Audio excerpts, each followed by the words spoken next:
What if you could burp with the force of a rocket launch? Imagine you're sitting quietly at lunch, minding your own business, when suddenly you feel it. That small pressure in your stomach, the kind that normally results in a polite little burp, may be loud enough to annoy your friends. Only this time, when it comes out, it has the force of a rocket engine.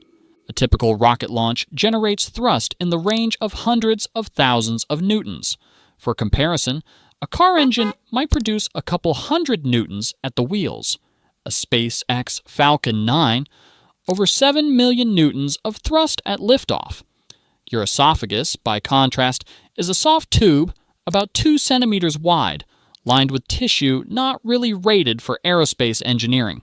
If you burped with rocket-level force, you wouldn't just make a sound, you'd turn yourself into an unwilling astronaut.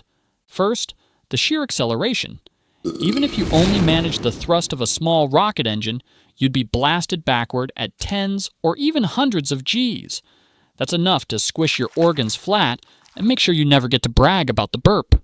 If, by some miracle, your body survived the acceleration, you'd be propelled across the room so fast you'd punch a new door through the wall. Neighbors in the next building might wonder why their window suddenly has a human-shaped dent. Then there's the exhaust. A burp is mostly swallowed air, maybe a little carbon dioxide, or methane if you've had a questionable lunch. But a rocket burp would require ejecting that gas at thousands of meters per second, hot and compressed. Your poor throat would instantly vaporize.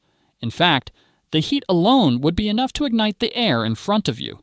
Congratulations, you've invented the world's first biological flamethrower. But let's pretend your anatomy magically adapts to handle it, because otherwise this video ends way too soon. In that case, a single burp could launch you several kilometers into the sky. Forget elevators, you could commute to the International Space Station just by drinking a can of soda and waiting for the pressure to build. You'd approach orbital velocity in less than a minute, assuming your trajectory wasn't angled awkwardly into a mountain. Of course, physics still has the last laugh. Rockets need more than just thrust. They need fuel. Your stomach can hold maybe a liter of liquid. Even if you somehow filled it with perfect high-energy propellant, that's nowhere near enough mass to keep the thrust going. After a few seconds, you'd run out of burp fuel and start plummeting back down. Without a re-entry plan, you'd make a very messy crater.